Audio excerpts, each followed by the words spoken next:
আসসালামু আলাইকুম। এখন শুনবেন সংবাদ শিরোনাম। ঈদের পর ক্রেতার আনাগোনা কম, রাজধানীর বাজারগুলোতে স্বস্তি ফিরেছে সবজির দরে। বেশিরভাগের দাম কমেছে কেজিতে 10 থেকে 20 টাকা। ব্রয়লার জাতের দাম কমলেও সোনালী মুরগির বাজার চড়া। সপ্তাহের ব্যবধানে কেজিতে বেড়েছে 100 টাকার বেশি। মাছের বাজারেও আছে অস্বস্তি। টাঙ্গাইলের কালিহাতীতে ট্রেনে কাটা পড়ে শিশুসহ নিহত 5। এই যাত্রায় 10 দিনে প্রায় 300 জনের প্রাণহানি। এবারে সড়ক দুর্ঘটনার বেশিরভাগই অসচেতনতায়। আলোচনা, সমালোচনা আর গবেষণার নামে মুক্তিযুদ্ধের গৌরবকে খাটো করা যাবে না, বললেন প্রধানমন্ত্রী। অতীত নিয়ে বেশি চর্চা বাধাগ্রস্ত করতে পারে ভবিষ্যৎকে। এতক্ষণ শুনছিলেন সংবাদ শিরোনাম, এখন শুনবেন বিস্তারিত। অবশেষে সবজির বাজারে কিছুটা স্বস্তির খবর। ঈদের পর সরবরাহ বাড়লেও সেই তুলনায় ক্রেতা কম, তাই গোটা রমজান জুড়ে শতকের ঘর পার করা বেশিরভাগ সবজির দাম কেজিতে 10 থেকে 20 টাকা পর্যন্ত কমেছে। শিম, পটল, বরবটি মিলছে 60 থেকে 70 টাকাতেই। কাঁচামরিচের দামও নিয়ন্ত্রণে, তবে করলা, গোল বেগুন, কচুরলতির দর এখনও চড়া। মাঝারি লেবুর দাম কমলেও এখনও বড় আকারের লেবু বিকোচ্ছে আগের দরে। একই চিত্র দেশের দক্ষিণ ও উত্তরাঞ্চলে। রমজান জুড়ে দাপিয়ে বেড়ানো সবজির দরে অবশেষে লাগাম টানা গিয়েছে। ঈদের ছুটি শেষ, কিন্তু কাঁচা বাজারে তার রেশ কাটেনি। এখনো ক্রেতা আনাগোনা কম, বেশিরভাগ সবজির দামে কেজি প্রতি 10 থেকে 20 টাকা কমেছে। শিম, বরবটি রমজানে যেগুলো শতকের ঘরে ছিল সেগুলো এখন 60 থেকে 70 টাকায় মিলছে। তবে ক্রেতাদের দাবি এখনো কিছু কিছু সবজির দাম বেশি। ঈদের যে দামটা ছিল এখন তুলনামূলক একটু কমছে, কিন্তু লেবুর দামটা এখনো ওই অবস্থায় আছে, এখনো কমে নাই। টমেটো তো এরকম নিল 120 টাকা কেজি, পটল 120 টাকা কেজি, যেটা ঈদের আগে 80 টাকা 90 টাকা ছিল। বিক্রেতারা বলছেন ক্রেতাদের সমাগম এখন কিছুটা কম, এর তুলনায় সবজির যোগান অনেক বেশি, তাই দাম কিছুটা কমেছে। আগে তো আমার 120 টাকার নিচে কোনো সবজি আছে, মানে 80-60। মানুষ আইসে না, বাইরের ক্ষেত্রে কিন্তু আইসে না। চিচিঙ্গা, করলা। এখানে সবজির আমদানি ব্যাপক পরিমাণে হয়েছে, তার কারণে সবজির দাম কমে আসছে, এমনটি জানিয়েছেন বিক্রেতারা। উস্তে 60, বেগুন 50, পটল 50, আর শসা আছে আপনার 30 টাকা কেজি। আমদানি বেশি আছে, গৃহস্থরা মাঠে ধরতেছে বেশি, দাম একটু কমে যাচ্ছে। ক্রেতারা সবজি কিনে স্বস্তিতে আছেন। তারা জানিয়েছেন গত এক সপ্তাহ আগে যে সকল সবজির দাম 15 থেকে 20 টাকা বেশি দামে বিক্রি হয়েছে, তা এখন 30 থেকে 50 টাকা কেজির ভেতরে চলে এসেছে। লালমনিরহাট জেলার বিভিন্ন সবজি বাজার ঘুরে আজকে দেখা গেছে গত কয়েকদিনের তুলনায় সবজির কেজি প্রতি 10 টাকা 20 টাকা করে কমে গেছে। সরবরাহ, রোজার পরে সরবরাহ প্রচুর রয়েছে বাজারে, যার কারণে প্রত্যেকটা সবজির দাম কমে গেছে। ঈদ পার হলে এখন তো মনে করো সবজির দাম মোটামুটি মনে করো 20-25 টাকা কমছে। পেঁপে ছিল এখন 60 টাকা, এখন হচ্ছে 40 টাকা, অনেক কমছে। সজনা ছিল 200 টাকা কেজি, এখন হচ্ছে 140 টাকা কেজি। ক্রেতা বিক্রেতা মোটামুটি স্বস্তির আছেন তারা, তবে কিছু কিছু ক্রেতা তারা বলেছেন যে তারা আসলে সবজি সবসময়ই দরকার, যার কারণে এই সবজির দামটা আরো কমানো উচিত বলে তারা জানিয়েছেন। হঠাৎ করেই অস্বস্তিতে মাছ মুরগির বাজার, যেন দাম বৃদ্ধির কোনো প্রতিযোগিতা শুরু হয়েছে। নদীর মাছের সাথে পাল্লা দিয়ে বাড়ছে সোনালী ও দেশি মুরগির দর, বেড়েছে 50 থেকে 100 টাকা পর্যন্ত। সরবরাহ সংকট আর বাড়তি পরিবহন খরচের অজুহাত দিচ্ছেন ব্যবসায়ীরা, তবে কিছুটা স্বস্তি দিচ্ছে ডিমের বাজার। ঈদের পর থেকে চড়ছে মাছের বাজার। সপ্তাহের ব্যবধানে মিঠাপানির বড় মাছ কেজিতে দাম বেড়েছে 50 থেকে 100 টাকা পর্যন্ত। বিক্রেতাদের অজুহাত সরবরাহ কম আর পরিবহন খাতে জ্বালানি সংকটের প্রভাব।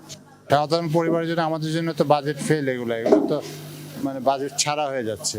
মাছের দাম তো প্রচুর, শুধু মাছ না, দ্রব্যমূল্য সব জিনিসের দাম বেশি, অনেক বেশি। দাম দিয়ে পাটি কিনে এনে ধরেন কেজিতে 50 টাকা বাড়ছে, কোনোটা 100 টাকা বাড়ছে, কোনোটা 20 টাকা বাড়ছে। দাম বাড়ছে, ওই যে লোকজন সবাই এসে পড়ছে, মাল কম, এই জন্য দাম বাড়ছে। স্বস্তির দেখা নেই মুরগির বাজারেও। ব্রয়লার বিক্রি হচ্ছে 180 টাকা কেজিতে। সোনালী মুরগি রমজানে বিক্রি হয়েছে 330 টাকায়। সেই একই মুরগি কেজি প্রতি 100 টাকা বেড়েছে। আর দেশি মুরগির মাংস কেজিতে 750 টাকা নিচে মিলছেই না। পাকিস্তানি মুরগিটা খাইতাম আমরা 280 বা 300 টাকা, হ্যাঁ, সেই মুরগিটা হয়ে গেছে 400 টাকা, মানে 100 টাকা বেড়ে গেছে। কারাকারি লাগে যায় দোকানদারে, অল্প কিছু মাল আছে, 3 দিন মালই পাইনি, আজকে কয়টা পাইছি, 400 টাকা কেজি কিনে আনছি। মধ্যবিত্তের আমিষের চাহিদা পূরণের শেষ ভরসা ডিমের বাজার। লাল ডিমের ডজন 105 থেকে 110 টাকায় মিলছে। হাঁসের ডিমের জন্য গুনতে হচ্ছে 180 টাকা। 10-12 দিন পর একটু বাজারটা ভালোই তো বাড়ার সম্ভাবনা আছে। এখন আপাতত বাজার আগের বাজারে আছে, রমজান মাসে যে বাজার ছিল এই 10-5 টাকা শতকরা বাড়ছে। এখন যে অবস্থায় আছে বাজারে এভাবে থাকলে সবার জন্যই ভালো থাকে। লাগামহীন এই পরিস্থিতিতে বিপাকে পড়েছে সীমিত আয়ের মানুষ। আয়ের সাথে ব্যয়ের সঙ্গতি মিলাতে হিমশিম খাচ্ছে তারা। সাধারণ ক্রেতাদের অভিযোগ, তদারকির অভাবে ইচ্ছা মতো দাম হাঁকানোর সুযোগ পাচ্ছে ব্যবসায়ীরা। টাঙ্গাইলের কালীহাতিতে ট্রেনে কাটা পড়ে একই পরিবারের 3 জন সহ 5 জন নিহত হয়েছেন। শুক্রবার রাত 8টার দিকে উপজেলার ধলাটেঙ্গর এলাকায় এ দুর্ঘটনা ঘটে। স্থানীয়রা জানায়, ঢাকাগামী যাত্রীবাহী একটি বাস উপজেলার ধলাটেঙ্গর এলাকায় গেলে তেল শেষ হয়ে যায়। এ সময় বেশ কয়েকজন যাত্রী বাস থেকে নেমে যান। ঢাকা টাঙ্গাইল যমুনা সেতু মহাসড়কের পাশেই রেল লাইনে বসে গল্প করছিলেন তারা। এরই মধ্যে সিরাজগঞ্জ এক্সপ্রেস ট্রেন সেখানে এসে পড়ে। অপেক্ষারত যাত্রীরা সরে যাওয়ার আগেই ট্রেনে কাটা পড়েন। ঘটনাস্থলে নিহত হন এক শিশু, 2 নারী ও 2 পুরুষ। এর মধ্যে 3 জন একই পরিবারের। ঈদ যাত্রা কি দিন দিন প্রাণঘাতী যাত্রা হয়ে উঠছে? কেন অনিরাপদ হয়ে যাচ্ছে সড়ক, নৌ এমনকি রেলপথ? কেন এত প্রাণহানি এবছর? তার উপর মৃত্যুর হিসাব নিয়েও ধোঁয়াশা রয়েছে। বিশেষজ্ঞরা বলছেন, অসচেতনতা, দায়িত্বহীনতা, তথ্যের ঘাটতি, যথাযথ পদক্ষেপের অভাব দায়ী এসব দুর্ঘটনার জন্য।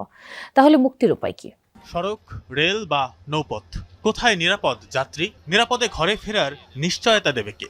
নাকি এভাবেই ঝরতে থাকবে প্রাণ? মেনে নিতে হবে, মূল্য নেই মানুষের জীবনের। বেসরকারি সংস্থা রোড সেফটি ফাউন্ডেশনের তথ্য মতে 2022 থেকে 2025 পর্যন্ত ঈদ যাত্রায় প্রাণ গেছে 3000-এর বেশি মানুষের। চলতি বছর ঈদের ছুটিতে 17 মার্চ থেকে 27 মার্চ দুপুর পর্যন্ত বিভিন্ন দুর্ঘটনায় মারা গেছে 279 জন। যদিও সরকারি সংস্থা বাংলাদেশ সড়ক পরিবহন কর্তৃপক্ষ BRT এর হিসাব বলছে 17 থেকে 23 মার্চ পর্যন্ত 7 দিনে 92টি সড়ক দুর্ঘটনায় 100 জনের মৃত্যু হয়েছে। সরকারি বেসরকারি হিসাবের এই গরমিল কেন?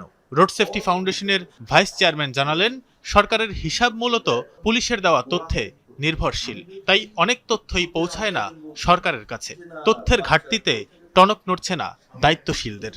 ঐক্যবদ্ধভাবে সকলে দেশের জন্য কাজ করলে কাঙ্ক্ষিত স্বনির্ভর বাংলাদেশ গড়ে তোলা সম্ভব। সমাজের একটি অংশ নয়, বরং সকল শ্রেণী পেশার মানুষ নিয়ে ভালো থাকাই হোক স্বাধীনতা দিবসের অঙ্গীকার। বিএনপি আয়োজিত স্বাধীনতা দিবসের আলোচনায় এসব কথা বলেন প্রধানমন্ত্রী তারেক রহমান। জানান, জনগণের জীবনমান উন্নয়নে বিভিন্ন পদক্ষেপ গ্রহণ করেছে তার সরকার।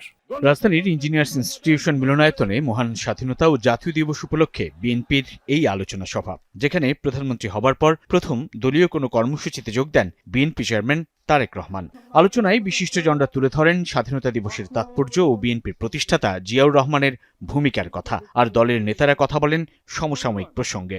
আজকে